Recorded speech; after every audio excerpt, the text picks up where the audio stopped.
she sees instead all these elephantine cities. So she says, why? Why these elephantine cities? And she comes to the conclusion that it's the centralized issuing of scrip. We're now seeing more global cities, not just even elephantine cities at the national level, but at the global level. And so she recognizes that we need that local scrip as a way to give feedback to regions about how their own economy is doing. And so her chapter in Cities and the Wealth of Nations, chapter 11, is one of the best arguments for creation of strong regionally based currencies. In 1972, and this is going to be introducing then perhaps another model of local currencies, one that we're exploring. In 1972, Ralph Bersotti and Robert Swan's president of the Schumacher Society, felt that it was important not to just write another book about the problems in the economy.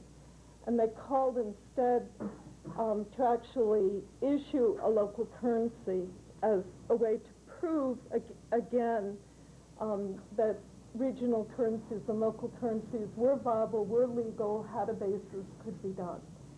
And so in Exeter, New Hampshire, they issued what was called the Constant. And they did it through the local banks in Exeter, New Hampshire. Essentially, merchants would come into the local banks or consumers and purchase a constant which was valued by a basket of commodities. Okay?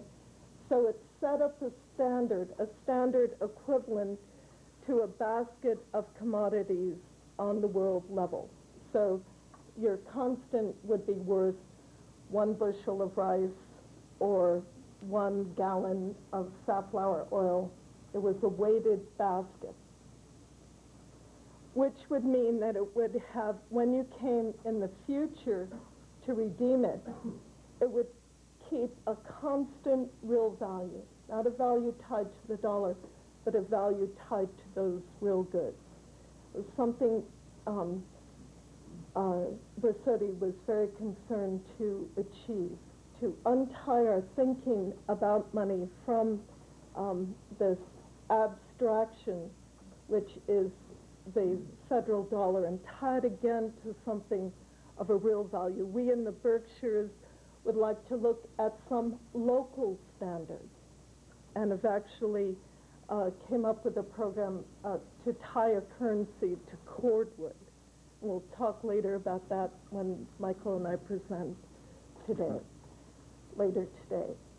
But by issuing it through the bank, it meant that Main Street merchants knew that they could deposit their constants that they received, and it was widely circulated through Exeter. Bersotti issued the scrip when he was 90. He did it only as an experimentation, and so after 2 years, they closed down the experiment. But in the process, I had many inquiries. Is this legal? And it pushed the issue of the legality, and in fact, in checking with the U.S. Treasury and checking with the Security and Trade Commission, the reporters who looked into this could verify that as long as it was exchangeable in U.S. dollars, as long as you had a currency still exchangeable, there was an exchange rate, was in fact legal. That was the key ingredient there. So in Great Barrington, we've worked now with our 6 local banks who came up with a very simple idea. We've been issuing scrip as a self-financing technique for several businesses, and the bank said, let's not do any more experimentation with short-term issue. Let's begin a year-round currency and begin with a 10% discount note.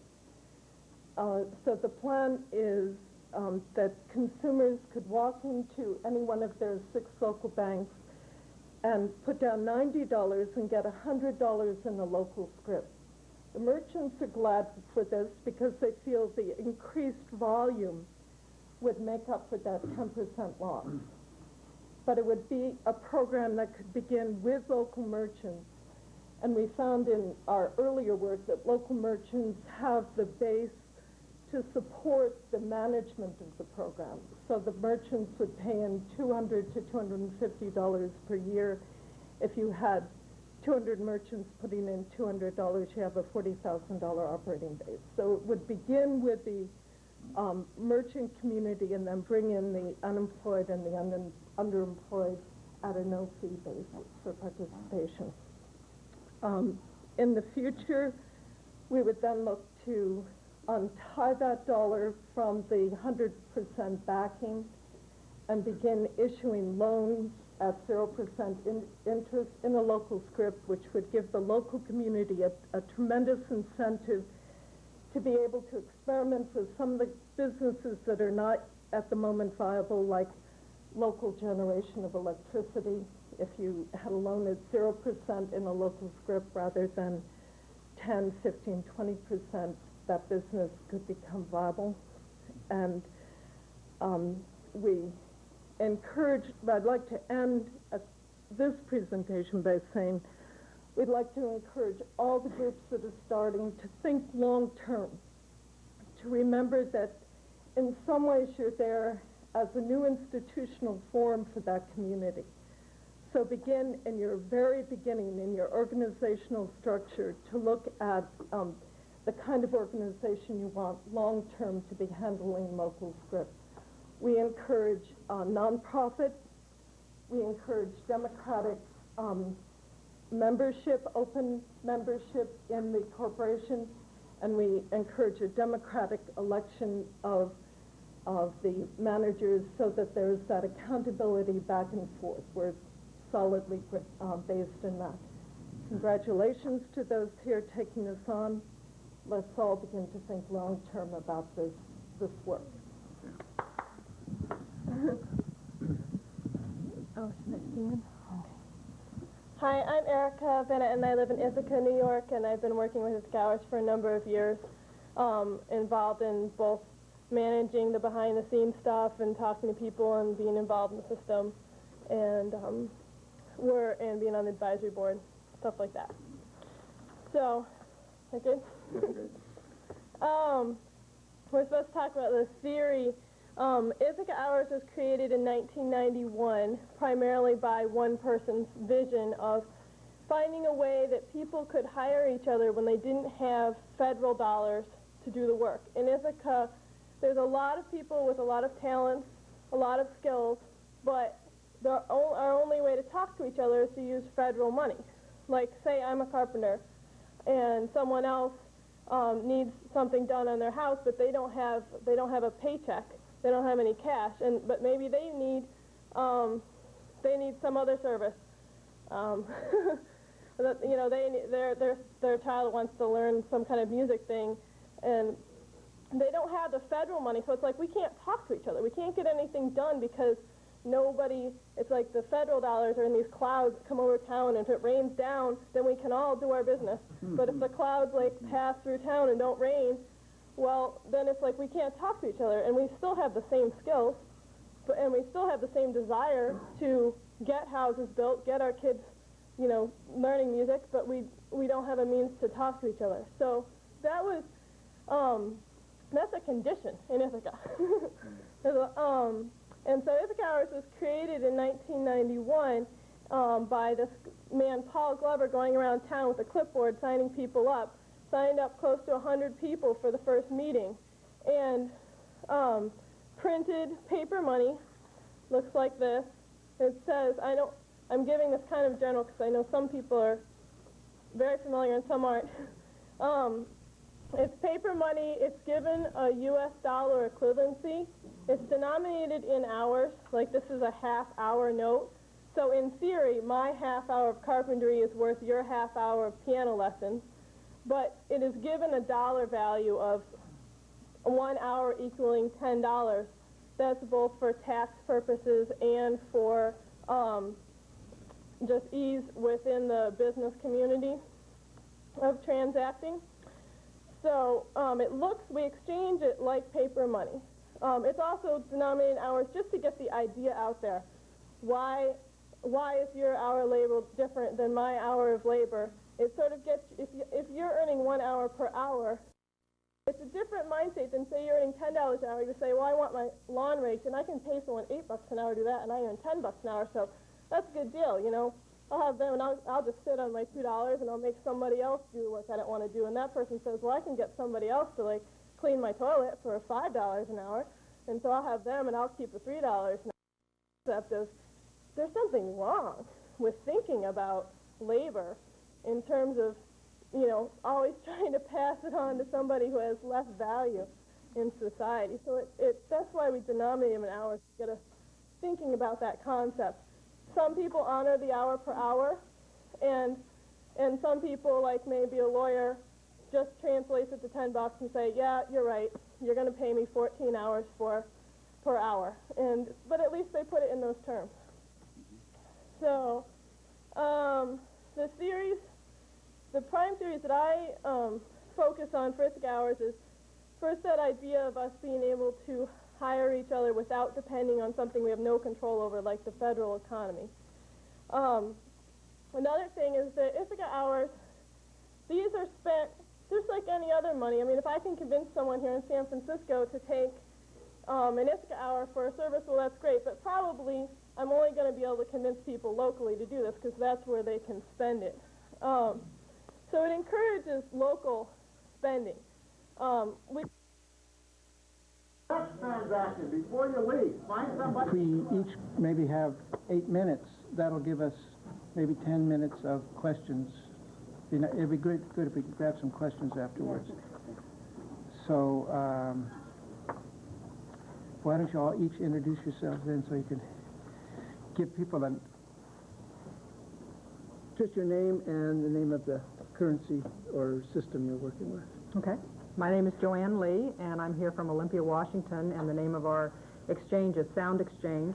It's an hour system, so we circulate sound hours, and we're modeled after Ithaca. My name is Mia Sakashta, and you'll see Jill on the program, but I'm here in her place from Bread, which is running over in the East Bay, in Berkeley, and North Oakland. My name is Jill Whitcroft, and I'm here for a coastal currency. The notes that we issue are based also on the Ithaca model. They're called Sound Dollars. From Bolinas, isn't it? From Bolinas, sorry, yes. Yeah, good.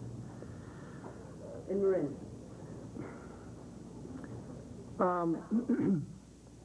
My work was in Tacoma Park, Maryland, which is just on the border of Washington, D.C. And the PIN stands for the Philadelphia Eastern Neighborhood. And what this means is that we wanted to focus on a community that was human scale, walking distance, 10-minute walk from one side to the other, so that over time we could build enough links and bonding so that people felt safe enough to organize on other fronts that were necessary, like child care or senior care. For those of you that got one of these, the Philadelphia Avenue is on the top, Eastern on the bottom, and the two other parameters, Holly and Carroll, just helped us to arbitrarily create a small enough society so that we could get to know each other over time. There was a larger official structure for the ward, but it was still too big. And so the intention was to get something going that would be neutral, be mutually satisfying and non-political, and definitely a win-win situation that people could then start participating in the neighborhood with and develop some sense of neighborhood identity, and especially some way of breaking down the barriers that we'd been having, you know, barriers of communication, not going on much beyond hello neighbor or a smile here and there, but getting trying to get more and more below the surface so that we could really do something good together. I better plug this thing in if we've got 8 minutes. Excuse me. Whoops. Well, if someone keeps track on me, I've got about 6 minutes left, so by then I'll be fixing my watch. The currency, I mean, the focus started in 1992 when I moved there from Berkeley, actually. I really wanted to see all that I could do to bring people together in a more mutually helpful way. It was a middle-class neighborhood. There were a lot of management and lawyer types. And I didn't really know how the mix would work, but I just knew there was a lot of alienation in that area. So with that intention, the first focus was on starting an exchange directory, an exchange system. And in that booklet that you have with the hard black binder, it lists some of the initial information that we had on our directory, on how to start it and what it's all about. But the directory started with actually just my sending out some open letters to about, well, a few neighbors that were most immediate, and telling them they're saying that we're going to start an exchange in the neighborhood, and that if they're interested, would they please fill out the questionnaire, which is just asking them for their name, address, and what they'd like to offer in an exchange. And then that weekend, I went by and picked up those questionnaires that were ready, answered any questions people had, and that gave us our first directory, just a little one sheet, 11 people. But in the months that followed, momentum built, and after knocking on an awful lot of doors, we built it up to 317 people. And the directory just created an awful lot of excitement because, I mean, as you can see in the directory from Ithaca Hours, the richness that we have as humans when we start disclosing what we can offer is just very exciting. And it doesn't take a whole city. You can find that same astonishing variety in a small human-scale society such as a neighborhood. And this was just a neighborhood. This is a small group, but yet we had I don't know how many hundreds of different things that were being offered in exchange, all within walking distance, all without costing any money. And it went from veterinarian service to car repair to home repair to massage to wild mushroom foraging. And of course, some of it wasn't really hard money equivalent. I mean, it might have just been a companion to the opera, or it might have been, nature walk experience or kayaking. But it was still an exchange people could make around something of value, and that would also foster a lot more than just a dollar exchange would do. So the directory was really central to the whole thing, and that was really our vehicle for defining the boundaries of the neighborhood and also developing something that we could come together around.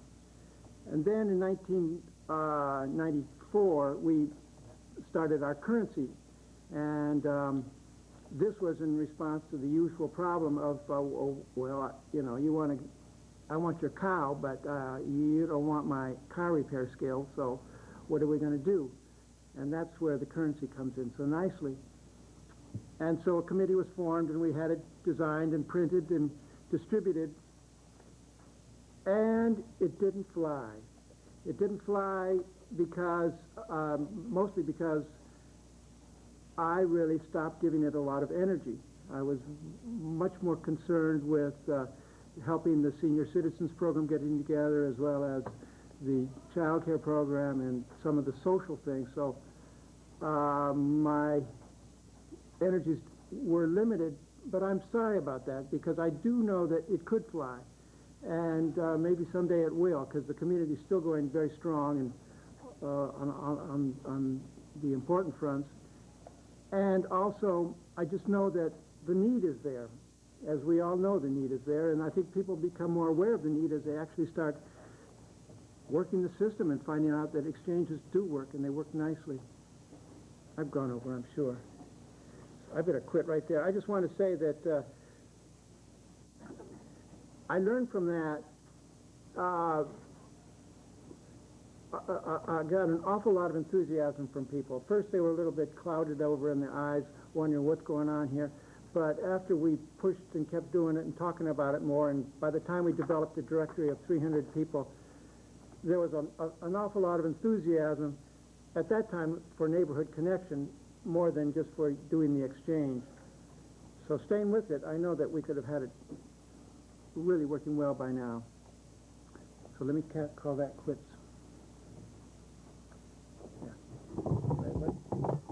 Okay. Again, my name is Joanne Lee. I'm from Olympia, Washington. I would actually like to do a money game, too, since we're doing money games today. And I'm going to ask for your participation. So the first dollar that I have here, which is a federal dollar, I'm going to extend with Susan, who is a large chain. She happens to be based in this area, but her home office is somewhere else. So actually, Susan gets to keep this dollar, and it's not going to go anywhere. Okay, it's within the community, which I'm defining now as us. This dollar, I'm going to spend with a local business here in the South San Francisco area, and I'm going to spend it here with Mark. And Mark, what I'm going to ask you to do is put your initials on it, and then pass it just on this side of the room, and when it gets back in the back, it'll stop there. So everybody just initial it. This is 1/10 of a sound hour, which is the equivalent of a dollar bill. And I'm going to start this over here, and I'm going to ask everybody to put their initials on this, and just keep it circulating around the room. We're kind of spread out, so it may be a little awkward, but as long as I'm talking, just keep it moving. So we are a project, a script-based currency system that is modeled after the Ithaca Hour. And you heard about that this morning from some folks who, straight out of the horse's mouth, I guess I'll say, folks that are there and doing it. We chose that system because there was a good model that was up and running, that was successful, and we felt confident that we could recreate that in our own community. We had, 2 years ago, a public event where we talked about local money and tried to gauge the response from the community to see if folks in the Thurston County, Olympia area would be interested in participating. We had about 85 people show up for the meeting, which we considered to be excellent. Most of our similar kinds of public events, we pull out 30 or 40 folks on an evening. We had a lot of people sign up and say, yeah, I'll help. We had a very extensive sign-up sheet that said, would you be willing to volunteer? If so, what is your phone number? We will call you. So we started off with a really strong core group. This is an all-volunteer project. It has been from day one. After we issued our currency, and after we, again, checked back with the Ithaca model, we did issue 5% of our circulating hours for our administrative needs. It's a little tiny percentage, but it has helped out. Basically, we're a membership organization. Right now, we ask or we suggest that people give us $10 a year for membership. What they get for that are their listings in our town directory, and that's 6 issues for a year for $10. People get 2 listings. It's a great deal. If they want to buy more, they can buy more for $1 a piece. I always encourage people, if they want to give us more federal dollars, that they're welcome to, and some people indeed do give us $20 or $30 for their membership fee. Some people have given us 1. That's okay too. We have a number of ways that people can join. In the beginning, well, let me back up and do some chronology. In the beginning, we didn't have an Our Town, and we didn't have script, so we were selling an idea. Fortunately, I'm a pretty good salesperson, and I've done a lot of recruiting, and I believed it, and I knew it could work. So a few of us got together and started visiting the farmers market, which is very alive and well in our community, and talking to people about this idea. And we got people to sign up, and they signed up on faith. If you notice, when you get our 10th hour as it comes around our graphic it says, "In each other we trust," which we stole straight from Ithaca, of course. But we believe it, and we act on it, and we do trust each other. So the whole system was built on community trust. When we launched the currency in December of 1996, we had about 200 people who had said, sure, I'll participate in this. I'm not exactly sure how it all works, but yeah, I'll do that. So our first issue had those people listed. We had a big public event, a big public launch. We had our money. Everybody was really excited. We had 125 or 50 people show up in a room that was supposed to hold 75. We were delighted. And it turns out many of those people who showed up had not signed up at the farmer's market or anywhere else, had heard about what we were doing, had seen the article in the paper, and so we had this new influx of members. So we're just a little bit over a year old. We have about 450 members now. I know they're not all active. We've tried diligently to clean up our database, so if we get word that somebody's phone is disconnected or somebody has moved out of the community or somebody is not actively participating anymore, then we try to get them out of the directory. But there is a question about, you know, who gets to stay in and who gets to get pulled out, and it's one of the things that our systems wrestle with, and I was talking at lunch with some folks from Calgary about that. We have a bank. We have a local merchant, a retail merchant who has a fair trade store who has given us space in his cafe to run our banking hours. So every Monday afternoon we have a bank, and people can come in, they can join, they can get their hours, they can pick up a directory, they can ask questions, they can get a little bit of education. It's worked really, really well. Otherwise, we don't have a public presence or a retail presence unless we're having special events. We have our directories all over town, you know, the popular places, the coffee shops, the co-ops, places where you find these kinds of things. And in every directory, we have a membership application. So people can always just pick up a directory, fill it out, and mail it in. And then we have an information number. We do have internet presence, so we have a website, and we do have our directory online, so people can go there and check things out. I don't think we get a lot of hits yet, you know, but it's just great to have it out there, and we have really a pretty wonderful website that was designed by one of our volunteers. So it's been, for me, tremendously exciting and rewarding. My qualifications to be the coordinator for 2 years were basically that I slept through economics in college, and I wasn't very successful in the dominant economic system. And so I had a real incentive to learn and to do something else. What's happened is that I've learned more about money and the economy in the last 2 years than I probably would have in a master's program. And I recognize now that most people, you know, Bernard talked about this, and there's been a discussion already this morning, most people are operating in this system unconsciously.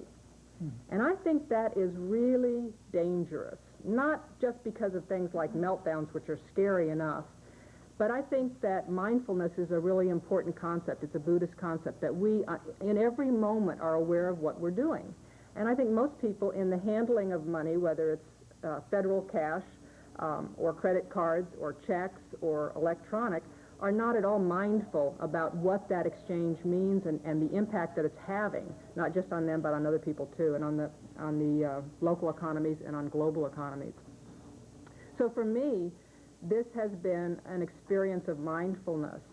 And I don't spend money now without thinking about, am I spending federal dollars or am I spending local dollars? And what is that choice based on? And what are the impacts as a result of that? All of these systems are tremendously radical. They're subversive. They're revolutionary because they do force people to think. They force people to question. What are we doing here? Why are we doing it? Is this what I want to do? I'm aware of time, too, and I think it'll be great to get some feedback from the audience when we're done and kind of, you know questions and answers and know which way we want to go with this. Some of the things that I've learned as a result of this, or some of the questions that I've asked or answered, the concept of the hour is so integral to this particular, and I don't have an answer for it. I just started a new business, and I charge more than $10 an hour, but it sure is confronting to me now in my local community when someone says, well, will you take an hour for what you do? So I'm still wrestling with that, just being out there and upfront and honest about it. The other thing that I've been astounded by is all the people who have come to me and said, I have nothing to offer. Yeah. That exact quote, over and over and over.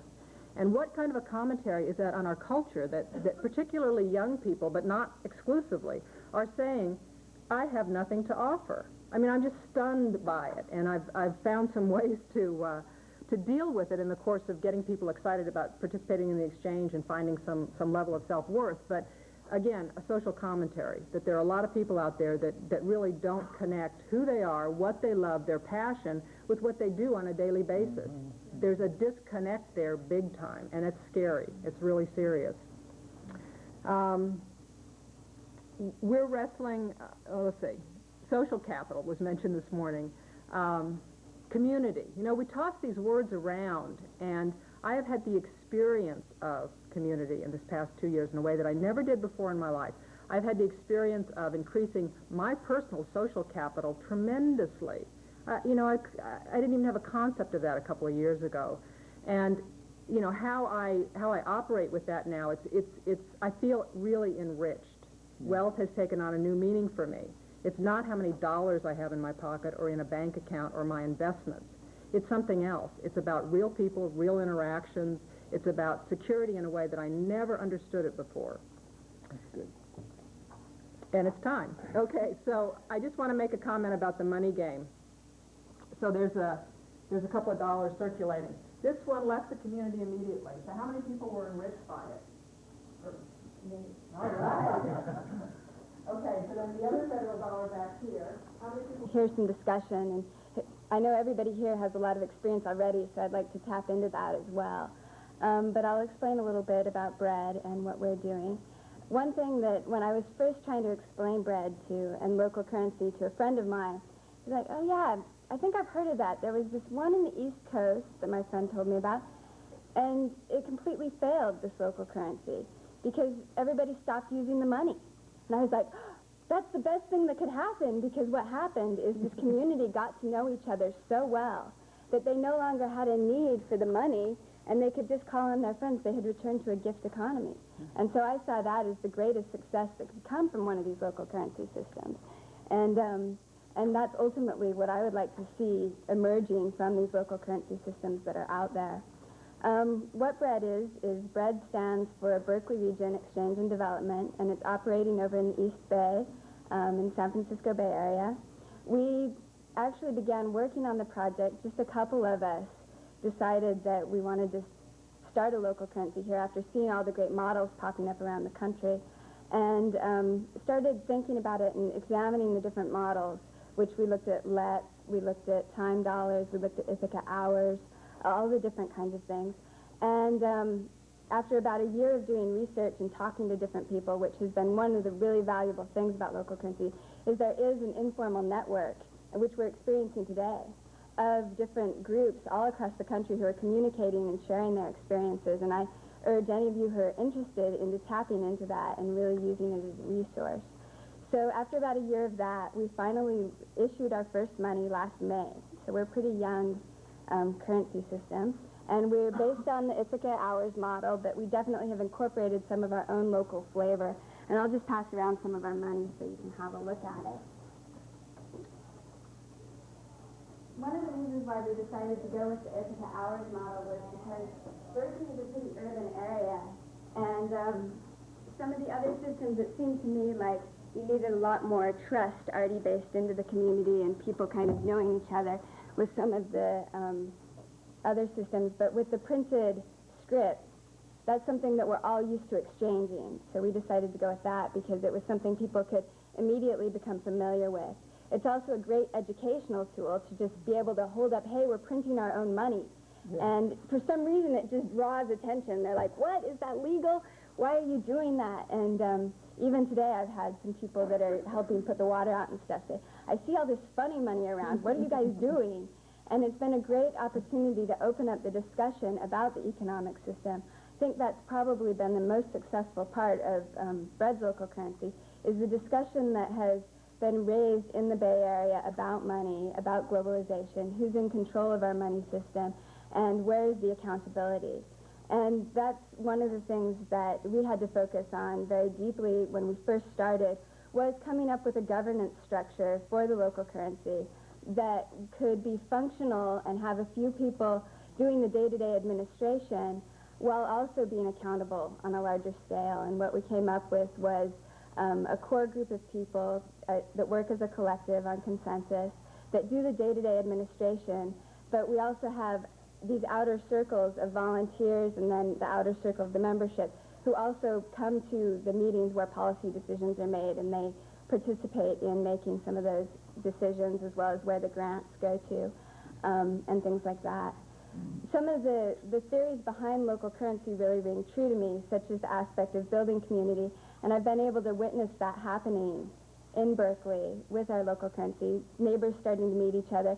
The potlucks have been particularly helpful for that, because people get an opportunity to sit down, and when you share food, it seems like something everybody needs to do, and it's a great opportunity to meet other people.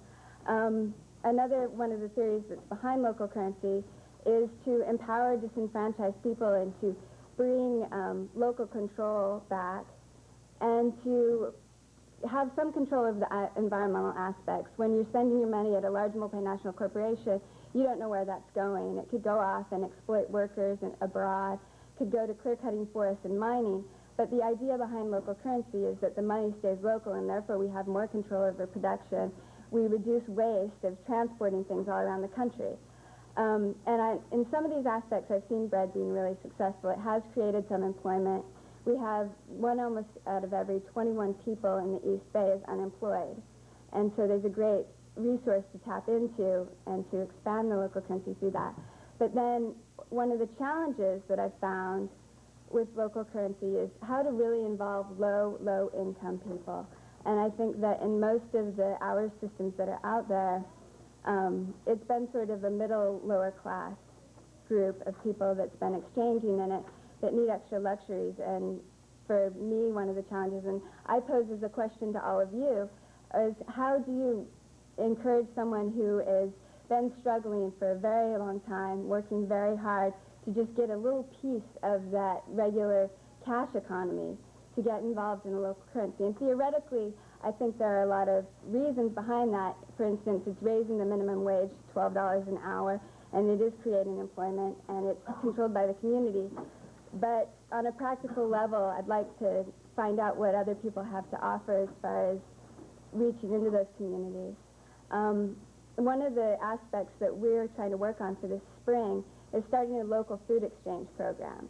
And being an urban area in Berkeley, our food generally comes from quite far away. So we've had a little bit of a struggle getting farmers markets and farmers involved, although we do have a few vendors at the farmers market who are willing to accept bread. But most of them live 4 or 5 hours away and don't generally come to Berkeley to spend their money. So they didn't really know how they would spend bread. So what we're going to initiate this spring is getting together with the community gardens and the school gardens and the backyard gardeners, and having a central person that works for bread and goes around and picks up food from the different gardens and from people's backyard and pays bread with it, then turns around and sells it to local restaurants for bread and also at the farmers market. And we see this as a way to make basic needs available for local currency, and also a way to sort of finish the loop and be able to get some restaurants involved in that way. So I see that as a potential. Okay, my time's up. Thank you. Not an alternative currency. I was interested in this from a visit to England where I came across LET systems a few years ago, and it became part of a school project for me, getting my bachelor's, which was a great thing to incorporate into school, but of course it led on to beyond school, which turned out to be more than I had anticipated. Initially, I live in a very small town, very small. I think there's maybe 1,000, between 1,000 and 2,000 people who live there. So we have community effectively, and a number of interesting things result from that when I hear all the talk of community. A lot of people already trade in my community, so it's a good seed bed for this. A lot of people are very enthusiastic about these ideas. And I had no difficulty getting people to sign up and to initially participate in the system. It's based on the Ithaca Hour system, which was not my choice, but in discussion with other people at the beginning, it seemed like that worked better for Americans because they have this thing about taxes or something like that. That's what I heard. So we went along with the hour system, and there was a nifty handbook and all this kind of thing. So that was what we did. The process of getting people to sign up was relatively easy. What has proved to be a lot more difficult is to find people who can put the time into keeping the system going.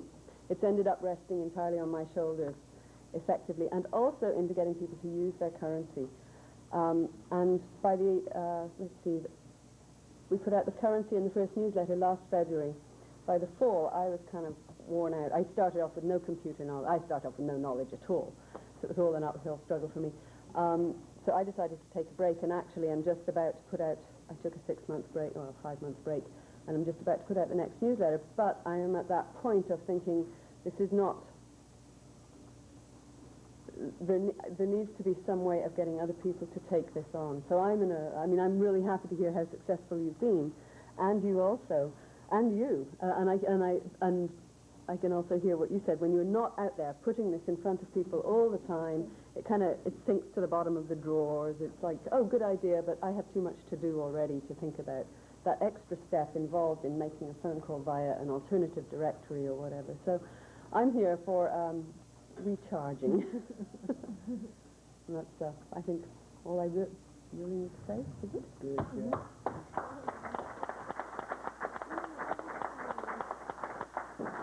What's our topic? Model. Just talk about what you're doing at Ithaca. Okay.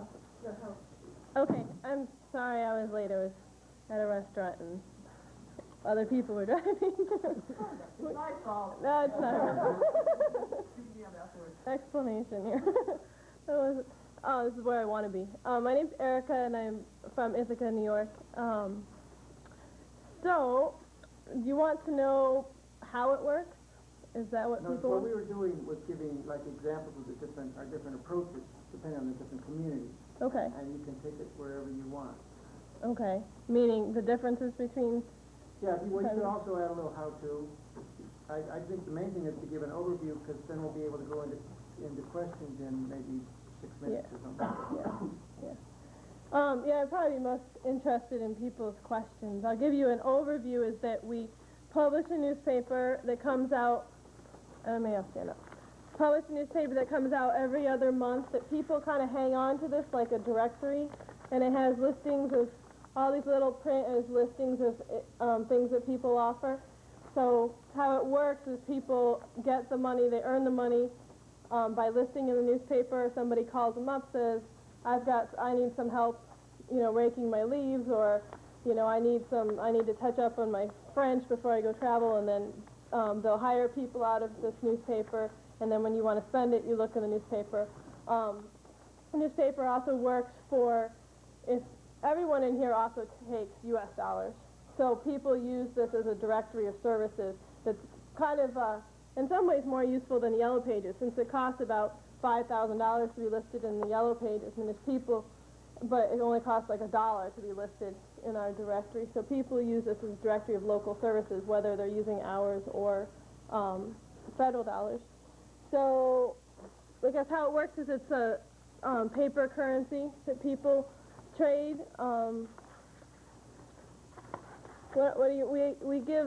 We issue the currency based on people who've signed up to be in the newspaper. That's our primary tie. I'm looking for my chart here. Here's my overhead. All right, it'll be this right here.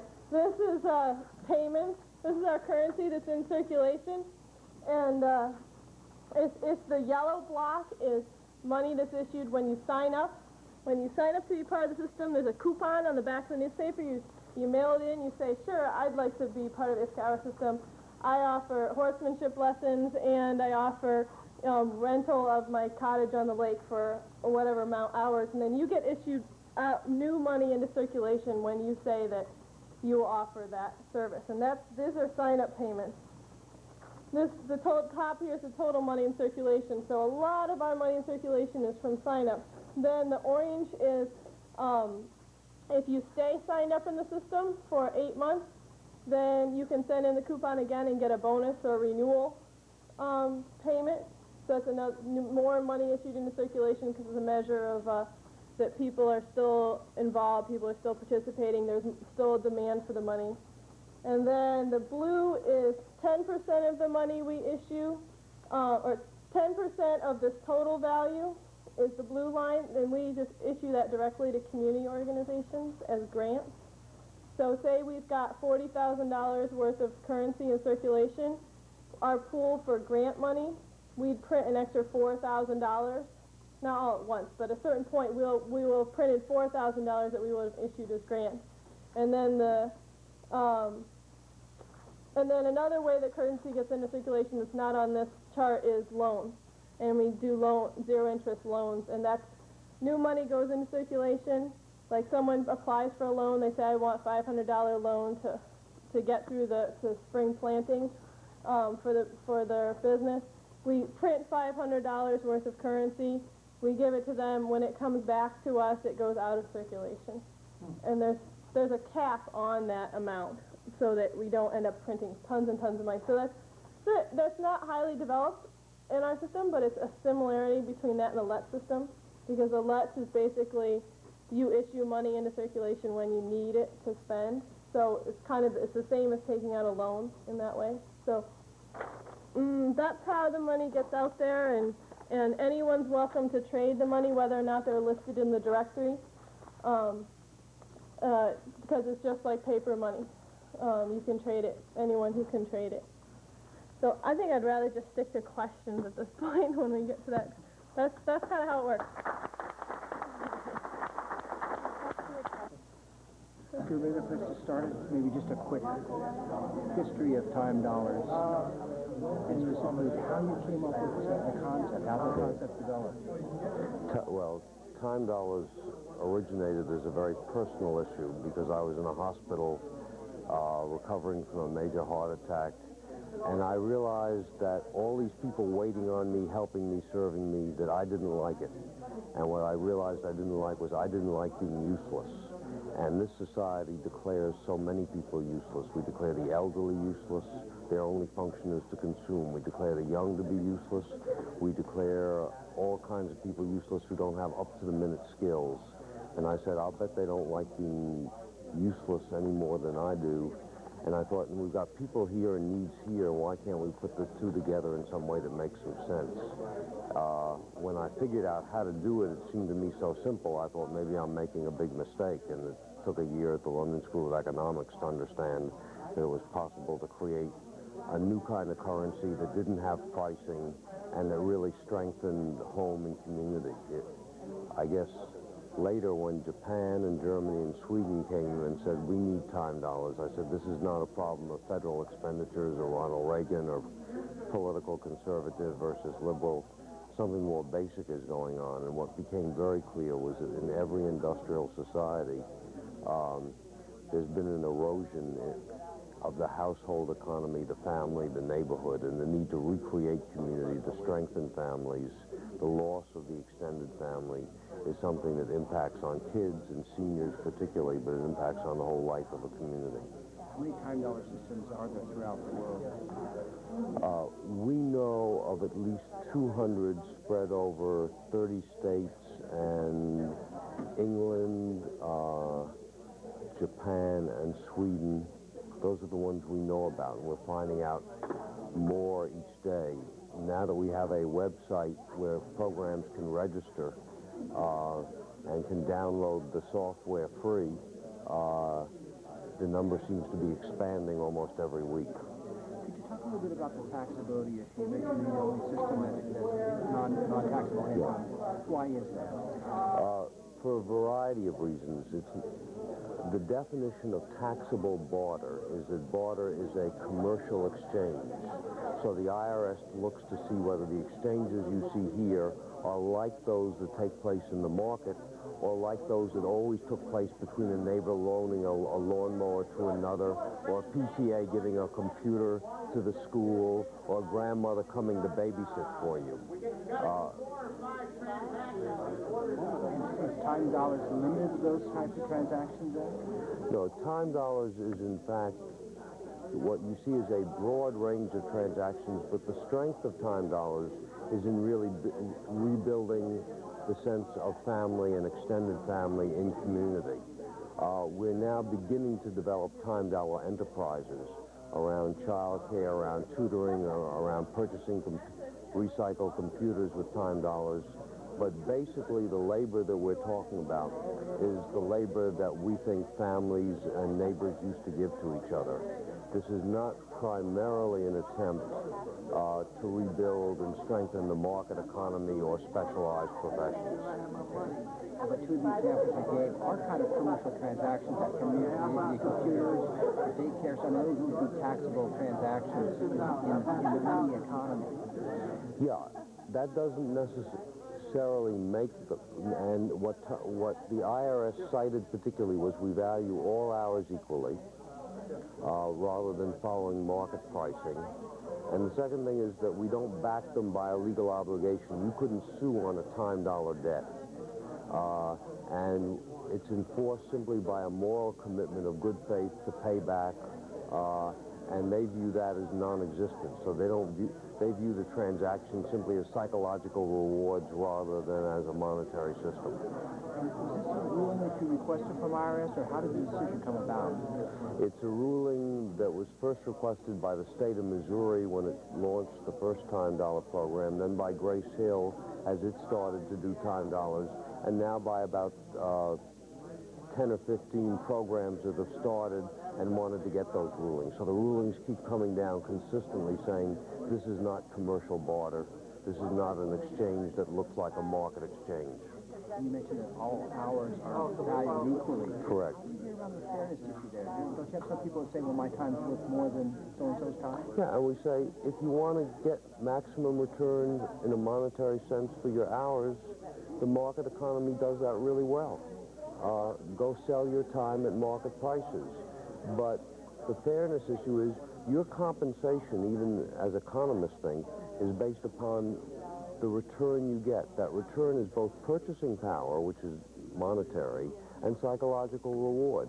The more important you make the esteem, the self-esteem, the group acceptance, the less important the purchasing power becomes. So marginal cost equals marginal benefit in the time dollar world as well as in the market economy. And you're familiar with the Women's Share program in New York? Yeah, that grows in part out of their encounter with time dollars and their adaptation of it. Can you talk a little bit about Women's Share and how it relates to time dollars? Well, Women's Share, the women who founded it use the time dollar system, but they teach skills and they get women learning skills so that they can make it on their own. But each of those women, in different ways, had family problems around a child who had some developmental difficulties, and their way of building a family around them was to create a small cluster. They want to create small clusters of women who have shared goals, shared objectives, and who have very marketable skills, but who see themselves using those marketable skills to build a sense of community. What's your prognosis? What's the future of complementary currencies?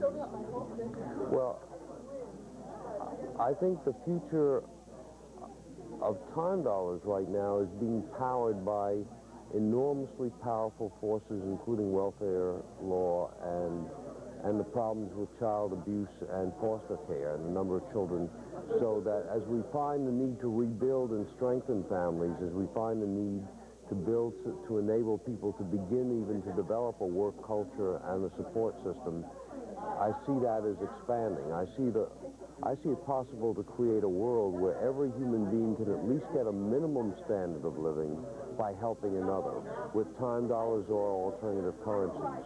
And I see it expanding further into access to market goods as we begin to link time dollars to other kinds of complementary systems that push more directly into the market economy. So I think the future is very bright, particularly as pressure on labor costs and labor forces increase from global competition. But the need we have for each other as caring human beings, I don't ever see as limited. Great. Give me your full name. Well, it's there. Tim Cohen Mitchell? Yeah, there should be a hyphen. Between Cohen and Mitchell? Yeah, my wife's name and my name when we married. Okay. C-O-H-E-N hyphen M-I-T-C-H-E-L-L. That's for the editor. And first, just tell us about the Valley Trade Connection, how it got started, what it's doing now, and your success and failures with the system. Sure. Well, it started in 1991 in November. among women employees at the University of Massachusetts Amherst who had gone through several years without a pay raise and also had gone through a lot of layoffs. There was a tremendous stress. Who was going to be next? How am I going to stretch my dollars? I'm getting more work put on me because there's fewer of us to do it. So they came together out of need. A lot of them were single parents, and so what they did is they sat around in a room and they said, all right, maybe there's something we can do for each other. So they each person said one thing they needed and one thing they could offer.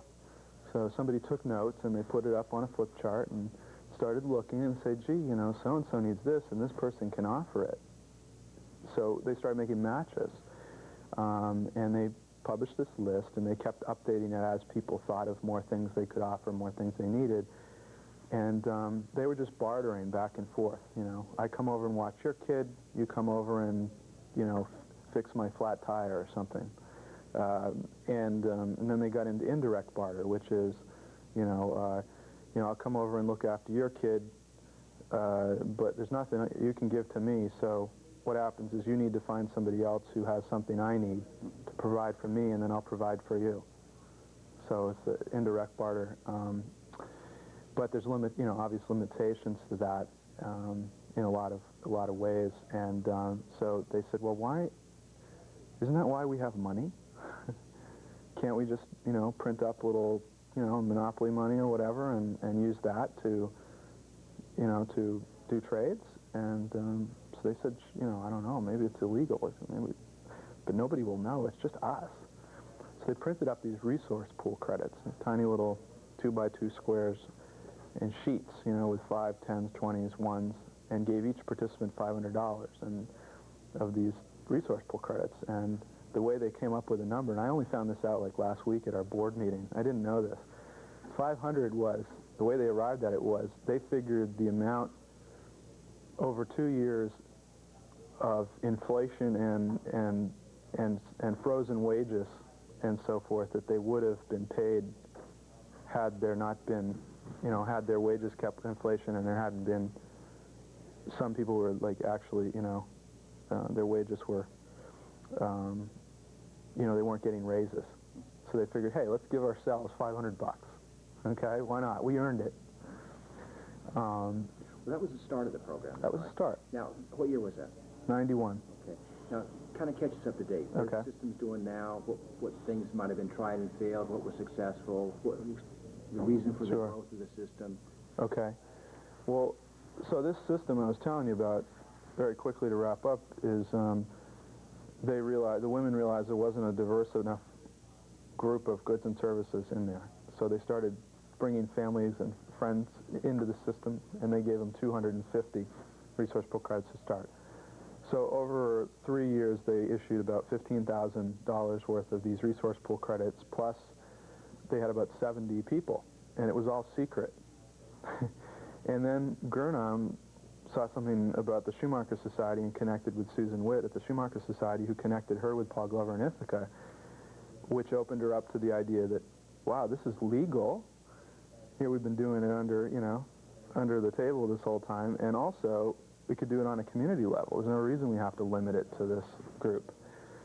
So just about that time, I had finished my master's degree, and I worked my way into getting a VISTA job at a CDC, and I put together a study group to launch a system, and we found out that Gurnam wanted to do the same, so we joined forces and created Valley Trade Connection and the new currency, Valley dollars, and came up with, all the bylaws and rules and regulations. And one of the great things about it was that we had a base of 70 people to build on, and those people were able to trade their resource pool credits in for these Valley dollars, and we had a huge kickoff almost three years ago, March 3rd, 1995. We had a big kickoff with entertainment and speeches by important people and attractions, and we got like 350 people to come, and we doubled our membership in one day from 70 to 140 members, and then we kept growing really rapidly in 95 and 96, and then we kind of plateaued in 97, and we're sort of at a point right now where we're getting slightly more people than are dropping out. Because we're a membership organization, so people take out they have a membership every year, so if they don't pay their fee, in the past we have been just letting them ride because we need them in the system, but we found out a lot of them don't really want to be in the system, or there's the wrong information or this or that, and it's detrimental. So now we've been going through and culling out all the people that aren't committed. And how many people do you have right now? About 450. Okay. And how big is the area? 1,200 square miles, 42 towns, 2 counties, and it's very rural. Population? 220,000 total. Okay. So just very sparsely populated. One thing you talked about yesterday in your program, which was quite interesting, is yours is a script system. Yep. How do you determine, what's the decision-making process for issuing script, and how do you determine what level that is? Okay, well, it's not an exact science, and anyone who's doing script systems on the local level who says it is, I don't know, I don't know if I trust it. The way we did it, we started out, we figured, all right, these women in the resource pool credit got 500. We thought that was a little bit extreme to be giving out $500. Our original committee said, we won't even charge a membership fee. And then I said, well, we need to cover our costs, postage and stuff, so we charge $5. Now, if you're going to give a membership to someone for $5 and you give them 500 local currency, they're making 1,000 times their investment or whatever it is, 100 times their investment. I'm not a good mathematician.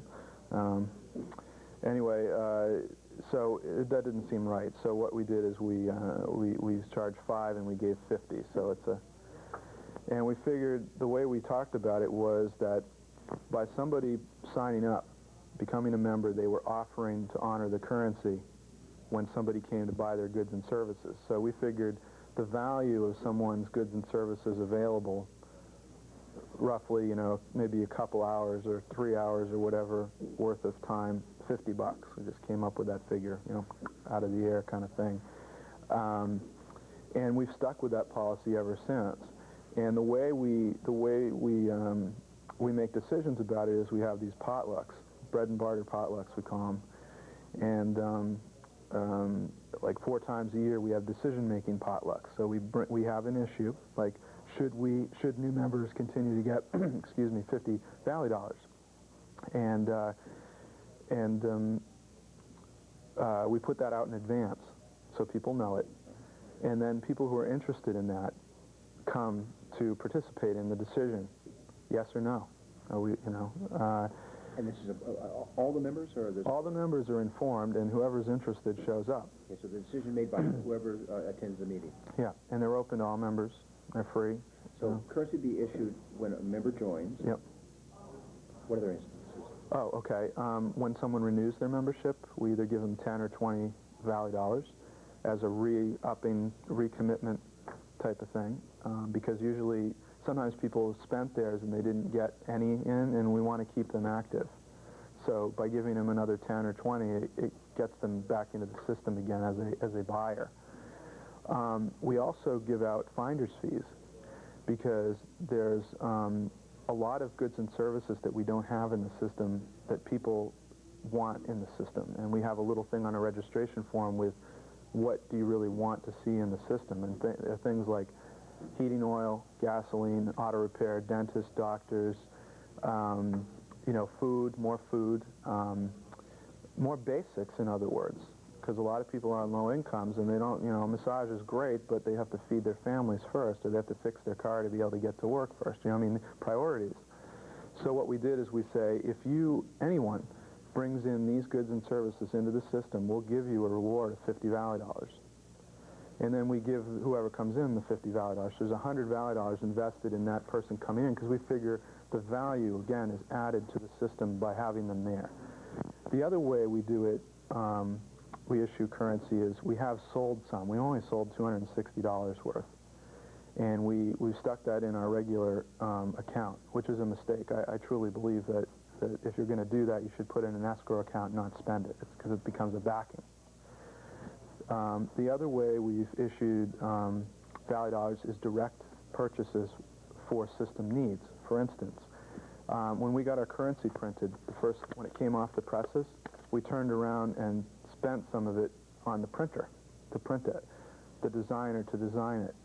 And also, you know, we are sponsored by the Franklin County Community Development Corporation, which is a county-wide CDC that does all kinds of economic development, and they provide us with office space and 5 hours a week of administrative help, which includes a person to manage our membership database and process our registrations and renewals.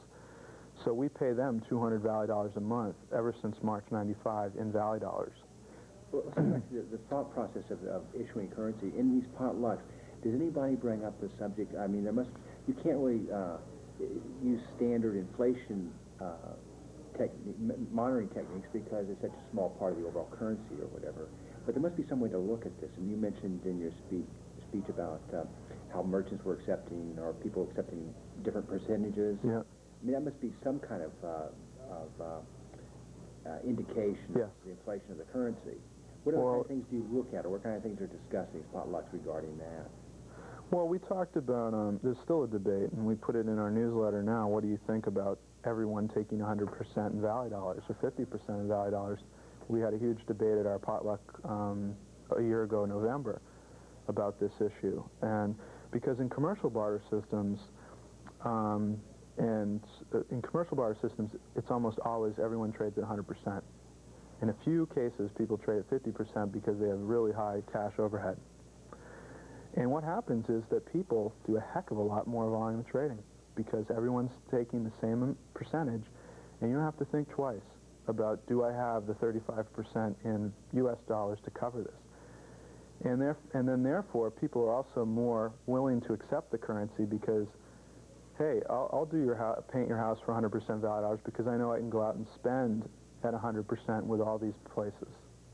So it creates an environment that's more conducive to trading. However, when a system is new and there's not very much variety to trade, people are reluctant to take 100% because they don't want to invest themselves in a way that they earn all these Valley dollars that then they have a limited capacity to spend, or what they spend is frivolous. Explain briefly the youth program, the YES program. Well, the YES program is sort of a combination of several different systems. It uses Time Dollars software. It uses a special issue of Valley dollars. It uses the Berkshire's discount coupon aspect. It brings a lot of the different things together. Essentially, in a nutshell, what it is best describe what we're going to do. We're going to have a person trained to do the NFTE, the National Foundation for Training Entrepreneurship course. It's a 100-hour course that's geared towards primarily at-risk youth. Train them in every aspect of being an entrepreneur, starting a business. What we'll do is, we're already recruiting the kids.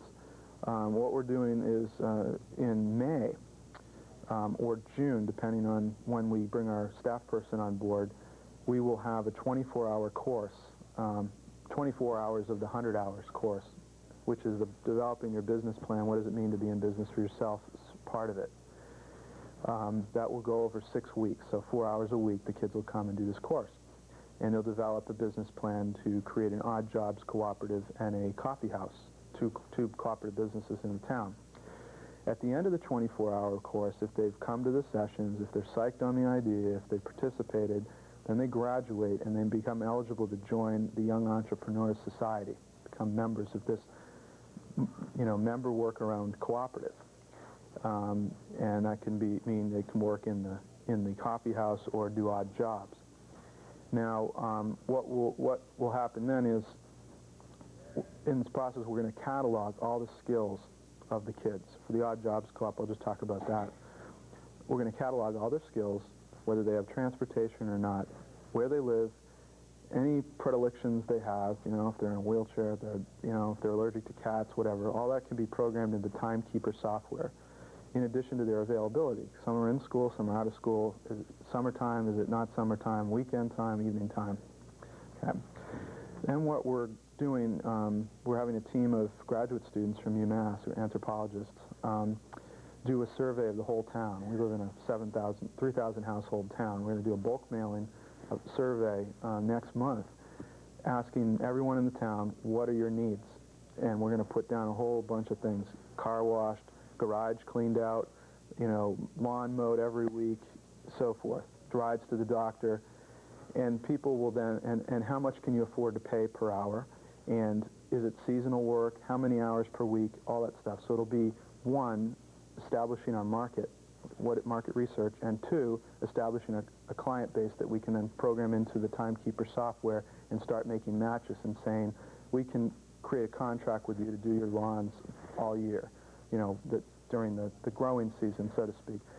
And so then what we'll do is once the Yes Co-op is established, that Odd Jobs Co-op is established, we will fulfill those contractual agreements and also put the service out to the general public. So I'll walk you through the rest of the program quickly. Mrs. Jones is an elder, lives in her house.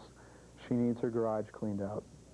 And she doesn't have anybody she can call to do it, so she calls Yes. And she needs it done on Tuesday afternoon, and it's going to take about 2 hours. So we plug that into the Timekeeper software, and we make a match. We find that Bobby's available Tuesday afternoon for about 2 hours. And he needs transportation, but we're getting that transportation covered by a school-to-work program. Somebody will drive him over and so forth. So Bobby will go out to Miss Jones's house, accompanied the first time by a job coach, and do 2 hours of work for Miss Jones, cleaned out garage. And then Mrs. Jones will sign off a paper that says, Bobby's done this for me satisfactorily, 2 hours. The Yes Bank, which is run by the Valley Trade Connection, which issues this currency, will bill her for 2 hours at $3 an hour, U.S. So we'll get $6 for that. Then what the Yes Bank will do is put that in an escrow account at the bank and then issue $6 Valley dollars. So in a sense, double that wage that Mrs. Jones is going to pay Bobby. And that goes to the Yes Co-op. The Yes Co-op takes $1 out of that for its business expenses, like a cooperative member's equity, ownership, and operating expense, and pays Bobby $5 an hour, so Bobby would have $10. So then what he does, Bobby takes that currency, he can spend it at face value with any participating merchant in the town. And then the merchant that gets it has several options.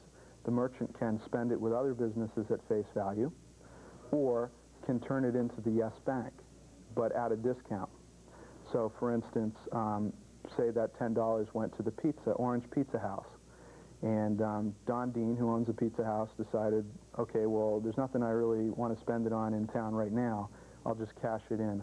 So at the end of the month or the end of the week, his accountant will take all the Orange Valley dollars that he has, which are 10, and send them to the Yes Bank or drop them by. And the Yes Bank will issue $9 U.S.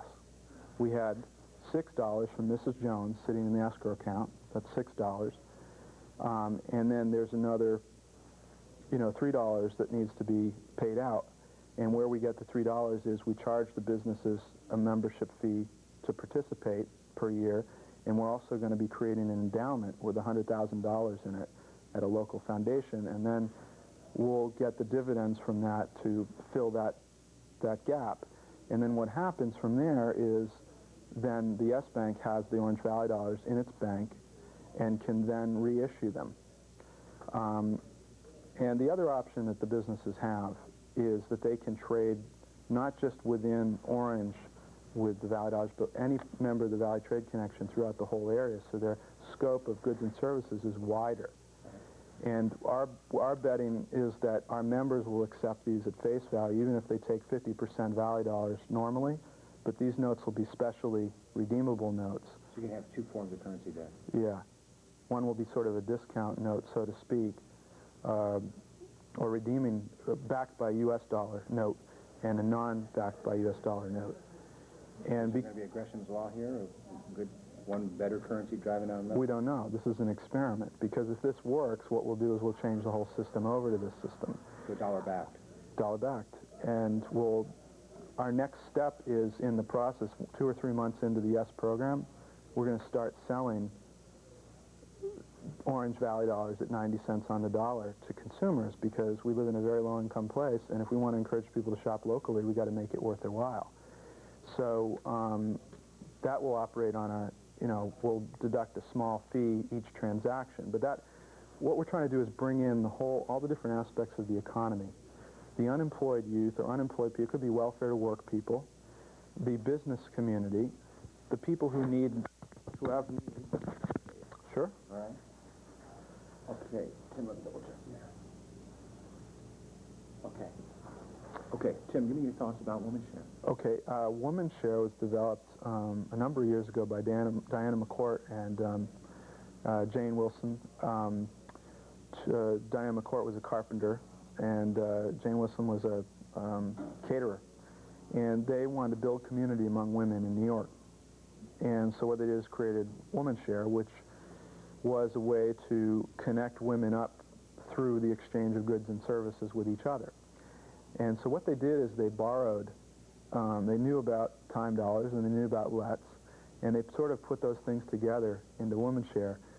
They used the time dollars aspect of it in that every person who participated in Women's Share would trade hour for hour equally, whether they were a brain surgeon or a child care provider. Everybody would be paid an hour for an hour. They used the LET software to track the credits and debits of the trade. So they had, a check-keeping system just like LETs. And so when someone traded, like if I came over to your place and helped you paint your bathroom for 2 hours, I would be credited 2 hours, you'd be debited 2 hours. And then I could take those 2 hours and use them with other members. So as a form of interest-free credit and also egalitarian, reciprocity in that sense. And what the thing that's so special about Women's Share, and I think that it offers a lot of lessons for us, is that it's geared only for women. Doesn't matter what, they have people from all different income brackets, wherever they are in the city. So it's defined in Manhattan only, women, and they're limited to 100 women only. And the reason that they limited to 100 women only is they wanted to build community. They didn't want to create, a whole economic system. They wanted to build community among women. That was their primary thing. And if they went over that 100, they figured that those connections, those relationships would suffer. The larger you get, the more distant relationship you create. And so... What's your feeling about limited to a certain fixed number of people? Would you consider doing that in the Valley? Well, for certain things, yeah. Like, for instance, if you're a co-housing community or you're a low-income housing community, and you all agree to do things hour for hour, like a time dollars model, and you're willing to limit the scope of things you can trade, then I would say that would be a great way to do it. However, if you want to get stores involved, if you want to do more traditional economic development, then that's not really a tool.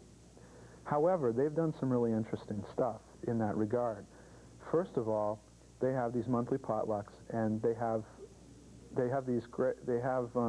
things like Evolve. Like, for instance, women wanted to know about income taxes, like just in their regular lives, not as it pertained. Women's Share is not taxable. It's not anything that's exchanged is not taxable. And there happened to be a woman who was an accountant in the system, and she did not. You mentioned that fact about the community aspect of, like the moving, doing things as groups. Okay, now? Yeah. Okay. Well, one of the things about Women's Share that makes it special is that it's not just a bunch of individuals participating. It's actually this group of 100 women that meet regularly, share food together regularly, become friends, and so forth. And one of the things that I really liked about the system is, for example, if a member moved and needed to have their apartment painted, instead of having one painter go over and work there, they'll have 5 women go over and they'll all paint together, and they'll have the person usually prepare the meal or something for them, and they'll have a good old time, like an Amish barn raising. In that way, it builds community. Instead of having just the painter and the person who needs the painting done building a relationship, you're building a relationship among a family of women, 6 or 7 people. And what happens is the more nodes you have, the more connections you have, the more the broader the relationships develop. So you create a much wider sort of range of possibilities within that, given that you've built trust and friendship with a much larger group of people that you can call upon in any time. Say your husband leaves you and you're devastated, and you're so devastated that you're having a hard time keeping your job, and these are true stories. You're having a hard time keeping your job. You're having a hard time cooking for yourself. You're just devastated. Well, in WomanShare, what happens is people will come in and help you keep it going. Like, all right, we'll put a whole bunch of meals together you can put in your freezer, and all you have to do is put them in your microwave. You don't have to worry about that. We'll come over and keep you company. Let's go out to the movies. And this stuff is not stuff that's tracked in hours on a database necessarily. It's because they care about each other, and that's really one of the main things. And also, the thing about women in particular, and I hate to generalize, but this comes from Diana directly, is that oftentimes women's work is undervalued. I mean, the things that the child rearing, keeping things going, keeping the family going in all different aspects, wherever you are in the world, the women are the ones that tend to do that, and they're also the ones that tend to be the most, that work tends to be devalued. And, but it's important because without that work, everything else would collapse. Like that guy who was, a director, executive of a huge major corporation, was a millionaire, and when he divorced his wife sued him for half of everything he had by saying he wouldn't be where he is today if it weren't for me getting up in the morning, listening to his midnight stressed out fantasies about work, and going whining and dining other executives and their wives and that kind of stuff. So I think it's trying to make a statement that women's work is valuable, and the other thing is oftentimes women themselves do not value what they do. They don't understand. They don't necessarily appreciate the range of skills they have. There's a group of women in Orange who are all on welfare that a friend of mine was working with, and she went around trying to do this thing about what do you have to offer, and it was like silence. And somebody said, well, don't you wallpaper your own house? Oh yeah, okay, that's something I know. Don't you change your neighbor's oil? Oh yeah. But because they weren't being paid for it in the formal economy, they didn't think it was valuable or worth anything to anybody. But it turned out that as they drew each other out, they had all kinds of wealth, of talent and skills that no one had ever recognized, and even themselves did not recognize. And so part of Diana's work, and she struggles with this, is helping the women uncover or rediscover all of those things that they have inside themselves as skills and talents and so forth, and then be able to put them out and be shared and acknowledged by the community of people. So again, revaluing things that have been devalued by the larger society. Great. Yeah. And what's the secret? I can tell my own anecdotes about how that changed my, like how VANETTEN. That's 2 words, van, space. Yes, capital E. Yep. And your position with... I'm a member of the advisory board, and I used to be the office manager for Ithaca Hours. Okay. Well, for background, how did Ithaca Hours get started? Ithaca Hours was started in 1991 by a man named Paul Glover, who basically went around town with a clipboard and said, let's print our own money. Do you have any, you willing to take it if we print our own money? And he signed up close to 100 people just with the clipboard, had a first meeting, issued the first money, got a list of all the goods and services that people at that meeting were willing to trade for Ithaca Hours, and then from that point on started signing on more people. And you personally, how did you get involved with Ithaca Hours? I personally got involved because I was one of my neighbors. I can just start over anytime I mess up a sentence, right? Yeah. I personally got involved by helping a farming neighbor, and they paid me partially in Ithaca Hours. And then I went to another farm and bought some produce with Ithaca Hours. And the people there at the farm said, hey, how do you earn your money? How do you earn your Ithaca Hours? Which is not a question you usually get asked when you go pay with your Visa card. It's not considered polite. But it is okay for Ithaca Hours. And I told them, and they said, well, would you like to work for us for Ithaca Hours? And I said, sure. And they said they'd pay an hour, which was much better than any cash wage I was going to get otherwise. So I started working for them and got paid a lot of Ithaca hours. So that really got me involved because suddenly I had to figure out how to spend these, and I started thinking about it. And what kind of things do you spend them on? At this point, I spent them on eyeglasses at a local optician. I spent them on a lot of food. I've taught, my partner and I bought a barn that we moved to our land, partially with Ithaca hours, about half. And we've paid mortgage payments to our owner finance mortgage, paid with Ithaca hours. I've spent them on, got someone to do some woodworking, a woman to come pull logs out of our woods with horses, all kinds of things, dance lessons, you know, many things. Have you figured out during a year how many hours would be, how much in dollar value, how much expenditures would be Ithaca hours? Oh, I'd say it'd be about 10% of my income. It varies depending on the year. Right now I'm working as a carpenter, and we just got a job where we're going to get paid a lot of Ithaca hours. So for the next few months, I'm going to be spending a lot of Ithaca hours. And talk about acceptability of Ithaca hours. Do you have any stories about how acceptable the dollars are? Well, the best place to get the most... I was thinking specifically of your subway story. That's not about acceptability. You didn't accept them. Do you want me to just tell you that story? All right, I don't need the yeah, question, yeah. right? Okay. One interesting anecdote that, or I should say, we're always hearing interesting stories about how Ithaca hours reach to the outside world.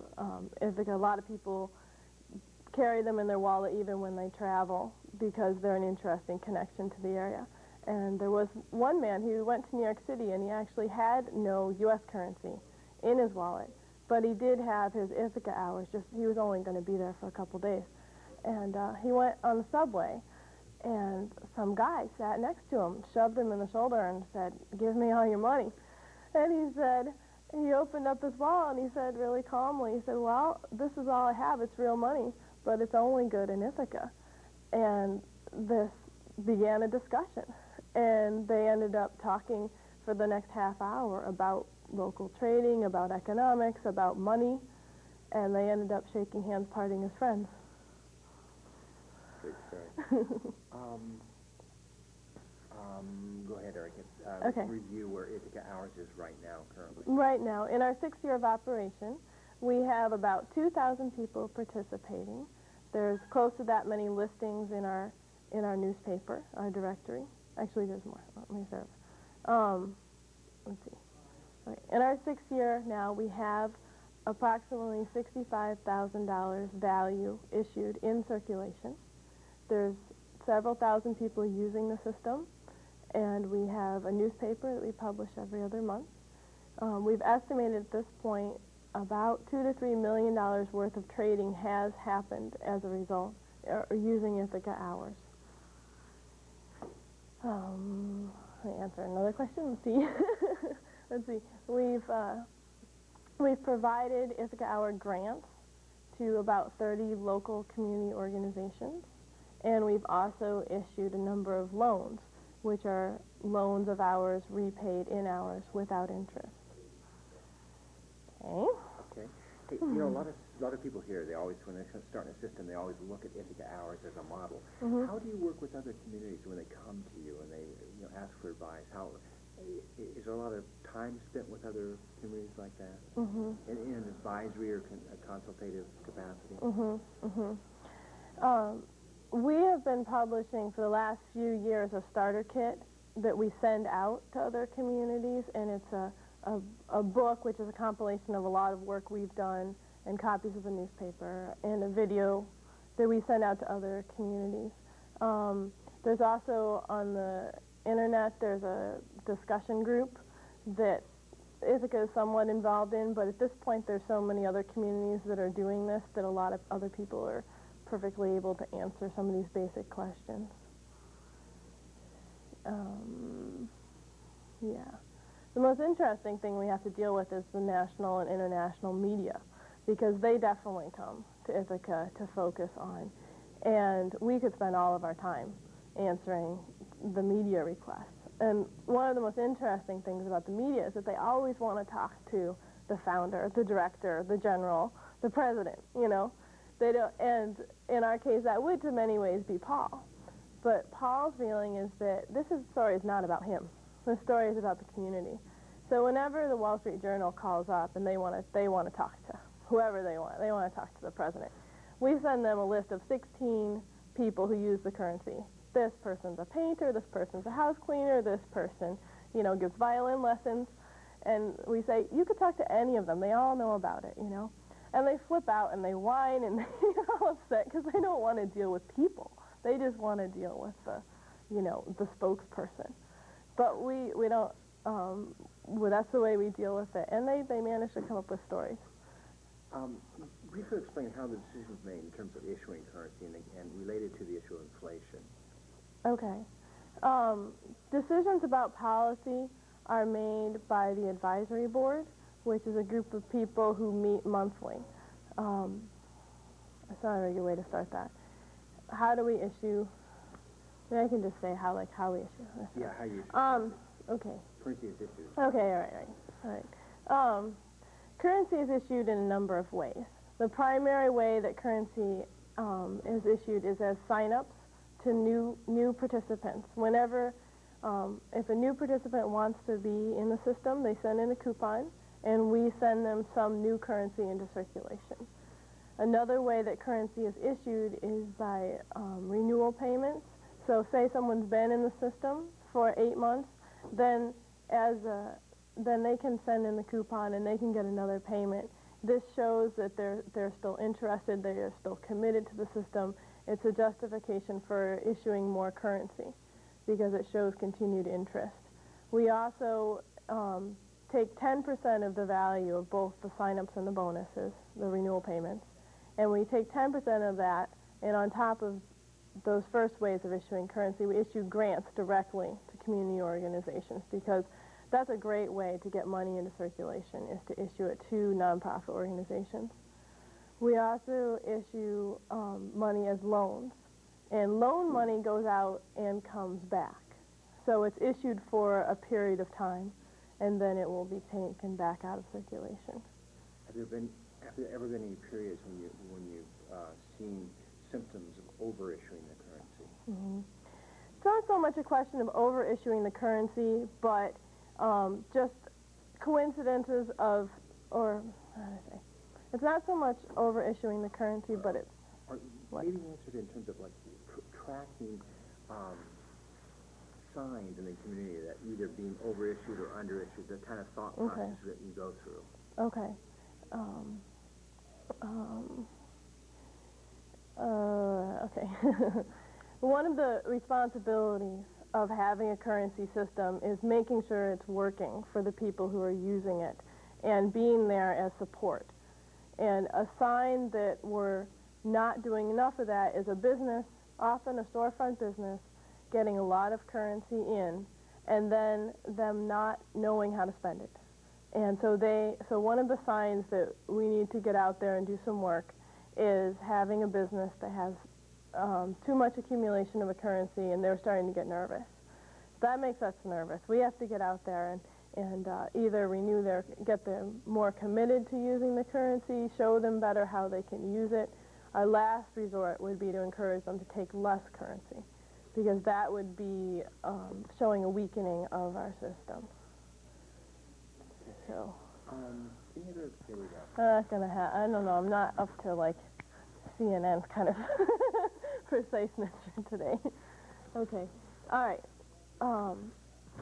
To me, one of the things that we've really accomplished by launching this Ithaca Hour program is the publishing of this directory of our community resources. And it's very cheap and easy to list your skills in the directory. And so you can list more than what you do in your 9-to-5 job. You can list all the different kind of skills that you have. And maybe it's something you haven't done in 5 years. And maybe it's something that you might want to do more of, but you're happy more or less in your present job. And this gives, in the global economy, people are seen as disposable.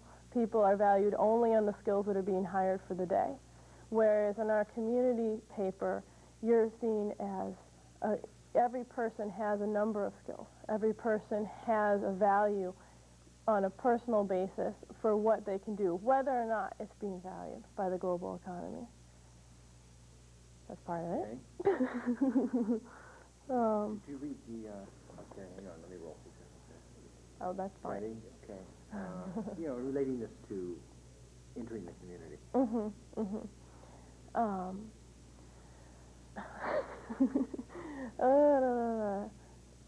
Just to give me a second.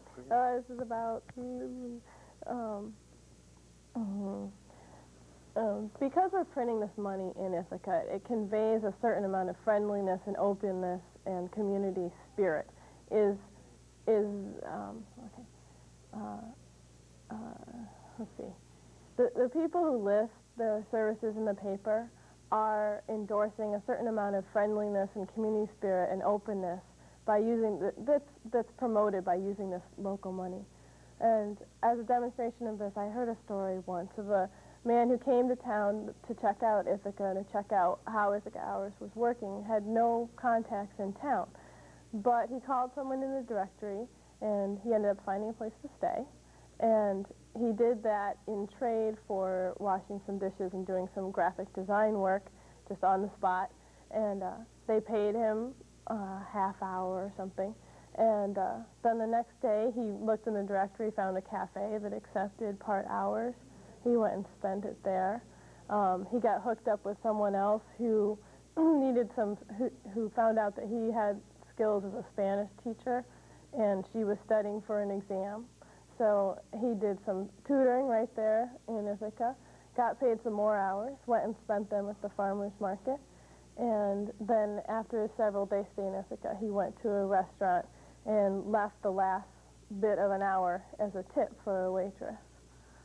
So Ithaca Hours is the kind of thing that if you, I don't want to, just end it there. Sum that up. Sum it up. All right. There's a kind of accessibility to having this locally printed, colorful money. It gets people talking. It gets people talking about the nature of money and gets people talking. Whenever people spend money, it's very common for people to ask, well, where did you earn that? How do you earn it? What other things do you do for money? And because it's seen as it's a very accessible and friendly process, which is entirely different than how we treat our U.S. currency, where we're always thinking competition. Because this money comes around and goes around. This money might very well have your initials on it if you bother to initial it, as some people do when it passes through their hands. So there's a sense that it's not something we compete over. It's something we're encouraging each other to learn about each other. It's a tool for building our community. Are you from? Okay, let's talk about I'll talk commercially. Okay. Ithaca Hours are a great tool for helping local businesses, and we've been a member of the Chamber of Commerce for several years now, because what Ithaca Hours do is they distinguish between a local business and a non-local business. And when you just have federal currency and you need to get your muffler fixed, you just go down, you see who has the cheapest muffler price. But with local money, you really make the difference between which business is locally owned, which business, is just a chain where 90% of the money is just going to get shuttled out of town, whereas a local business is going to contribute to the community in many different ways that a non-local isn't. A lot of our small businesses realize this, and the orchard where I started working for example, would pay employees an hour per hour, which is higher than any farm wage any in the area, because an hour is equated to $10. And that's because they took hours for 100% of their goods, and they knew, almost guaranteed, that any money they paid me, they'd probably even see through their hands that same piece of paper within the year. So they knew, whereas if they paid me cash, there's such a slim chance they'd ever see that money again. So by being in the system, they were promoting the system, they were building up a market for their local produce. How about you mentioned some other businesses increasing their... Right. There are a couple businesses, like for example, there was a restaurant on the edge of town that was not part of the original there was a restaurant on the edge of town which is a well-known, high-quality restaurant, but not a place that a lot of people would go in the, I don't want to say this. I just, no, I'll say the example, I'm starting over, starting myself over. There was a restaurant called Turbax that agreed to take Ithaca hours for 100% very early on in the system. So they became associated with the system quite intimately early on, because a lot of people would say, well, let's just take all of our, take everyone out to dinner and we'll go to Turbax, which is a place they never would have gone otherwise. So it really highlighted this restaurant. And the owner of this restaurant has written endorsements saying that he's done $10,000, $20,000 additional business solely. Be careful, don't pull on that cord. All I right. make that noise up. Okay. All right, ready. No playing with that. No play for All right, really concise. Okay, okay. Taking local currency can be a huge benefit to a local business because it makes them stand out from the crowd. And we had a restaurant that took hours for 100% early on. And the owner of this restaurant now estimates he's done an additional $20,000 worth of business solely because he takes Ithaca hours and made the commitment to learn how to spend them and get a lot of his labor costs locally in the community. That's it. Okay. Okay, if we can get started. I'm Lou Solomon, and this is going to be a session. Come on.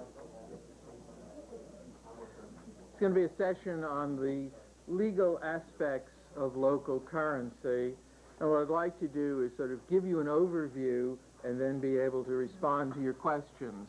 I have some handouts, and if you didn't get, could we circulate them? People coming in now. To begin with, I suppose I'm always asked, is local currency legal? Are you going to get a visit from the FBI? Are you going to get a nasty letter from the IRS? And I hope this session will show you that you are not, unless you go over a couple of lines, going to have a problem with the FBI. The IRS is another story.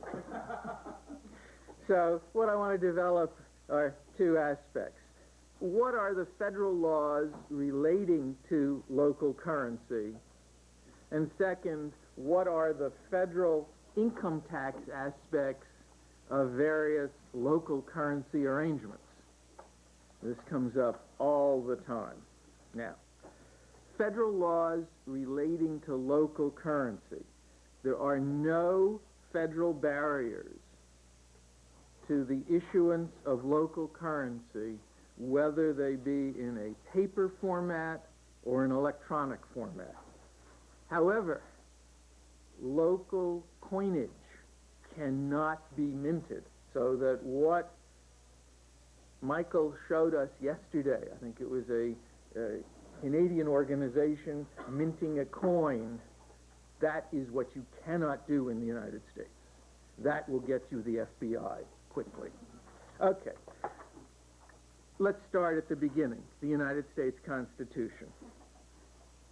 Constitution is silent on the private issuance of paper currency, or electronic currency, I suppose, if we look to the 21st century. The U.S. Constitution very clearly bars states from issuing bills of credit, or in our terms, circulating paper money.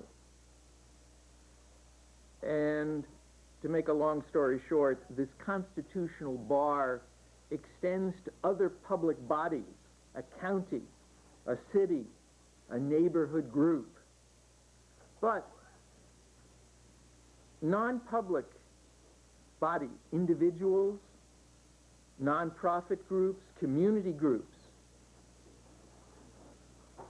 are not subject to the U.S. constitutional prohibition on states or public groups issuing bills of credit, or in our terms, local currency.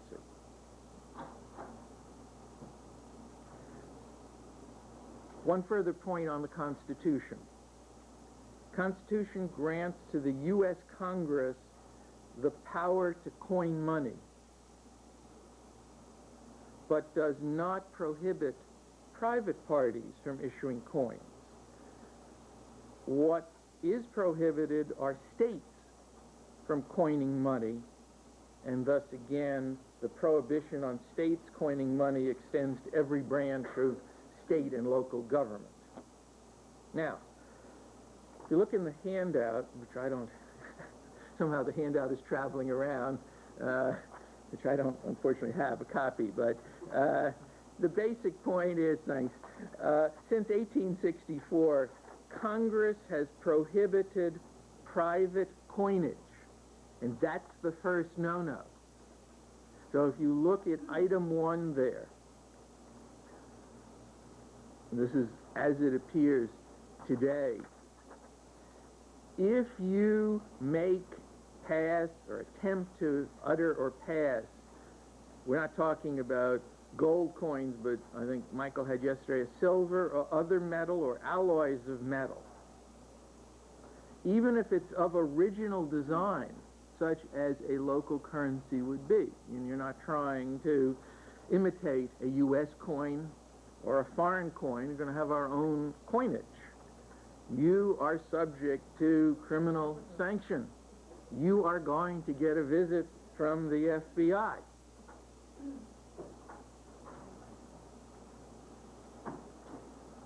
So you cannot, under under federal law,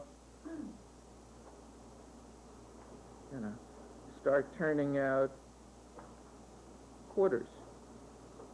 It's not going to, you are going to get a visit from the FBI, and with all kinds of problems that may follow. Yes? So you're saying nonprofits cannot do that? Nonprofits, nobody. Whether it is an individual, a nonprofit, a community group, you cannot, under U.S. law, turn out coins. You can't have a local currency substitute for a quarter or a $50. So what do they do when they call what you get tokens and all this place? I will talk about that. Okay. Okay. I will talk about it.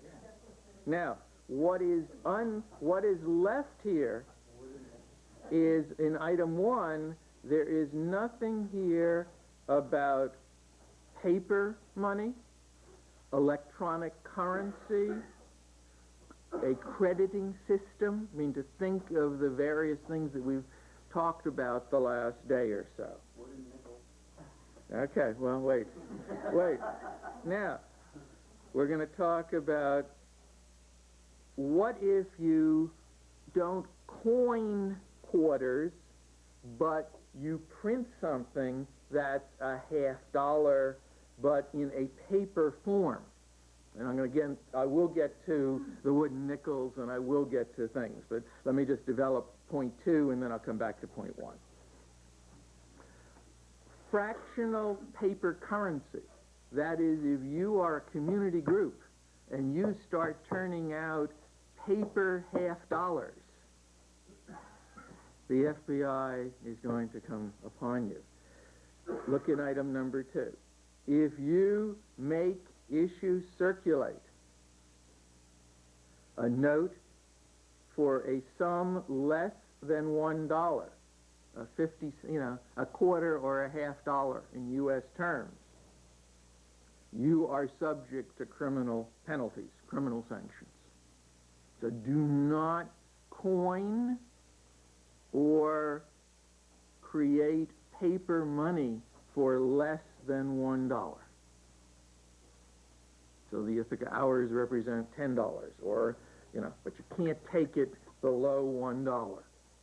Now, come back to the first statute and the question of tokens, etc. The first statute prohibits, well, first of all, wooden things are not, this is a coinage statute, silver or other metal or alloys of metal So if people will take wooden nickels, that's not a problem. Now,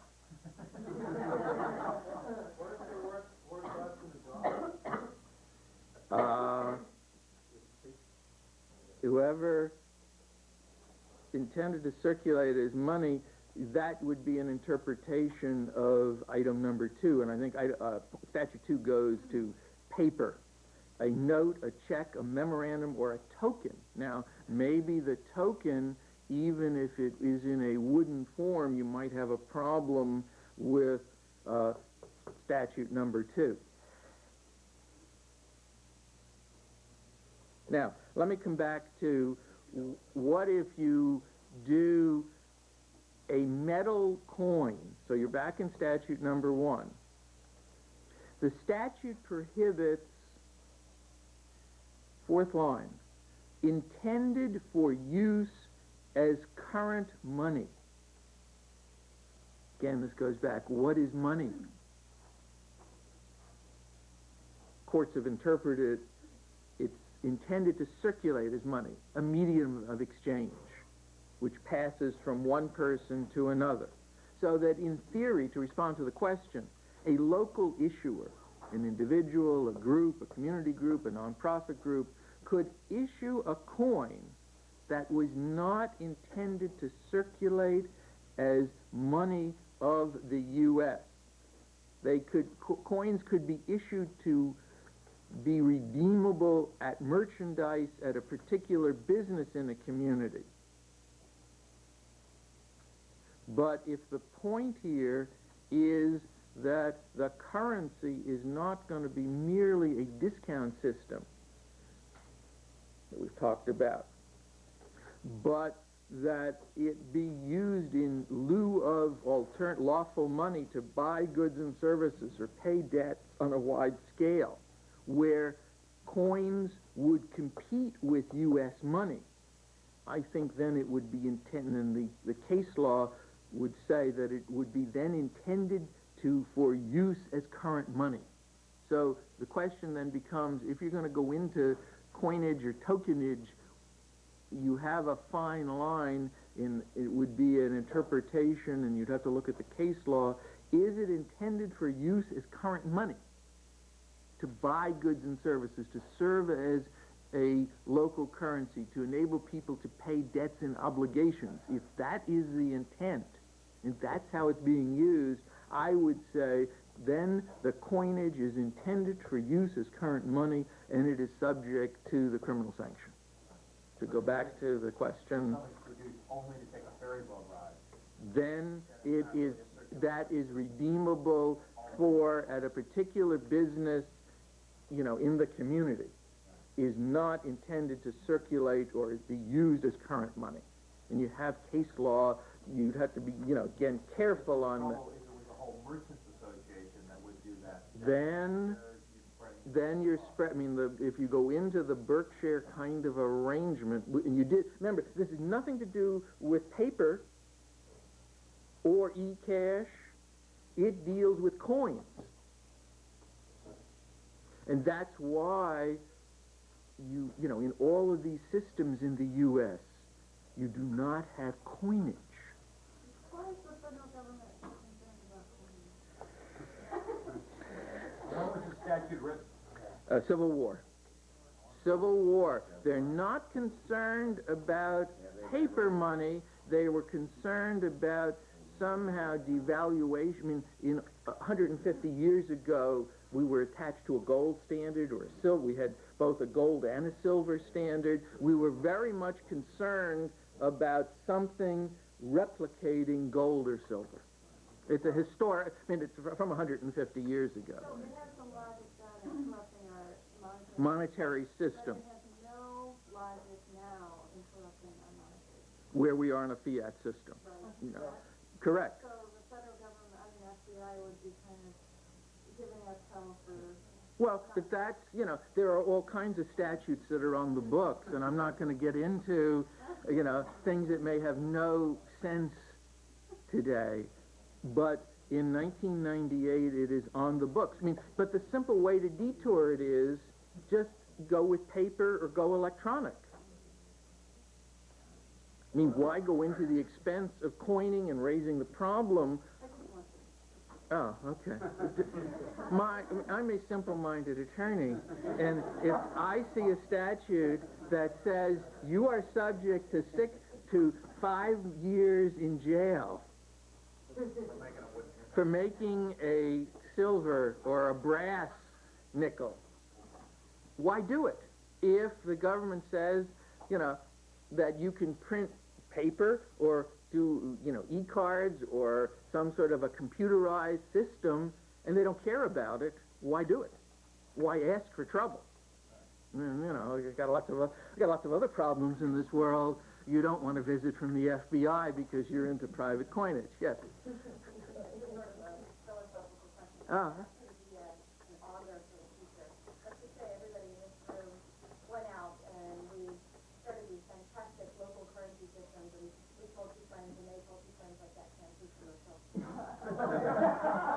Okay. And you've got millions of local currencies throughout the United States and Canada and other places. Who said something to me like El Salvador or Nicaragua. Mm-hmm. Do you think the federal government is going to crack down and say, you are threatening our currency system now, and these laws, suddenly from 3 paragraphs will be, dropping on the floor, 16 paragraphs long, and it will shut out the local currency? Do you have any ideas? Okay, I will talk. Where it's going to come up is with the IRS. And I want to get to that.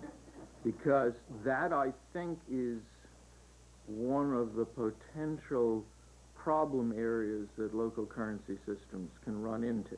I don't think, we now have this decade of experience. And to my knowledge, it has been a paper system, some sort of an electronic credit system. I see emerging in the future some sort of e-cash smart card system. I don't see people coining. I don't think that's the direction it's going to take. But what I'm going to get to is how you can get into problems with the IRS. And I think that's where non-compliance, the government could stiffen its back. Yes, it's a theoretical matter if 1,000 community groups started coining brass quarters. I don't think that's what's going to happen as a practical matter. I think, it's like, I don't know, in your community, I see pennies dropped on the street all the time, and people are interested now just with, even in a relatively non-inflationary economy, $, $5, $10. That's where the meat of the local currency is, and not into quarters, as a practical matter. Okay, so. Sure. It says on that fourth line, intended for use of current money. Oh yes, that's the key word. Say we printed up, a wooden penny, wooden nickel, wooden quarter, wooden $50, and we added it into a local currency. Now this local currency, in its bylaws, should state on the coin and on the bills that this is only intended for circulation in this particular area. Nowhere else. That's if it is intended as a medium of exchange beyond redeemable at a ferry boat or in a particular store, you would have a problem. The wooden part would not be 1, but would be 2. It would be probably a token, I would say, that was for less than $1, that was intended to circulate as money or be received or in lieu of lawful money of the U.S. I think that would be a paragraph 2 problem. It would come up, okay. It would come up, at least in theory. At least in theory, yes. But under that ruling or that statute, that Laskini 1998 coin is not intended as a circulating money. What are they doing? Well, it's for weighing a half an ounce. Right? Yeah, but if it goes into trading, presumably. It's not intended for that purpose. Well, but the government would, again, I would take the more cautious approach here, that if it comes into use as a medium of exchange, even if it's intended for another purpose. Right? You have a... No. Well, again, that's your approach. You know, I am conservative in my lawyering, and I like to keep people... The knock on the door from the FBI is probably what most of you do not want to have. Okay, let me go on. Now, let me say a word or two about counterfeiting. I have not put the federal counterfeiting statute on here, but basically, federal counterfeiting legislation that prohibits counterfeiting does not bar local currency arrangements. The modern federal statute prohibits anyone from making or using anything that is similar to currency issued by the U.S. government as lawful currency. Well, when you, as an individual, as a business, as a community group, as a nonprofit, issue your local currency, you just make certain it's not similar in size or shape to U.S. currency. I mean, you're not going to be attempting to fool a reasonable person that your local currency is U.S. currency. You know, so instead of in God we trust, you know, in cabbage heads we trust or something, you know, you know, you can put a parody on of U.S. currency, but you don't, you know, imitate exactly U.S. currency. You're not going to fool anybody. So I don't think federal law about counterfeiting is going to be a problem. And again, unless you really go out of your way to do this. Yes, in the back. Do you have a site for that issue? Okay, let's see if I can... Just a second.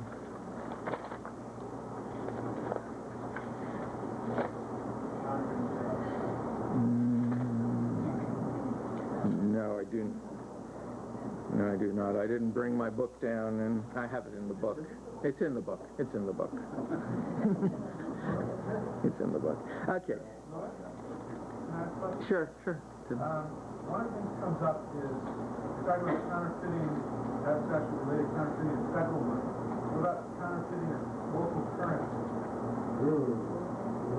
Oh, okay. The federal government, and again I'd have to see the statute, is interested in protecting its money, not your money. So you would have to see whether, and again, I should have put the statute on here, but does the statute tag U.S. money and other money? Again, you know, as this has evolved for 100 years, nobody's really thought about that. Now, you may find some state law. Sometimes states have regulation about counterfeiting. And also you get into law about fraud. So you'd have to check here. I want to bridge into a little bit about state law. But you'd have to see if the federal statute goes beyond the federal government's interest in U.S. currency, and I just don't recall. Well, is there a possibility that you could do this with stock? Would it be possible that you could be exchanging stock in the community benefit that would be exchanged? That's not counterfeiting. No, what I'm saying is, instead of exchanging currency, instead of using it as currency, could we be using it as stock? So these transactions are building the equity and the strength of the community. Then you get to register with the SEC. Then you got an SEC. Then you have an SEC problem. I'm just saying, is it a different? Oh yeah, that's another problem. I'll talk. You know, let me save that. Let me do the tax. Let me do state, do tax, and then I'll talk a little about SEC. Yes, Maria. When I did my program on Ithaca, I called Paul Glover for an update, and he said that locally the Ithaca currency is protected against. They passed a local, I believe it was the district attorney, passed a local ordinance saying anybody trying to forge Ithaca hours would go to prison, and he was very proud about that desk, that locally. Statute's cited in their workbook, isn't it? In there? In the new edition, possibly, yeah. Well, and that may be also something, as you build your own local currency system, can you get your locality to enact a similar type of statute that, and that I think deals with Tim's problem, that would be how you could protect your local currency, at least on a local level, that it be subject to counterfeiting sanctions if somebody rips off or counterfeits your local currency. Now, let me talk a little about state law.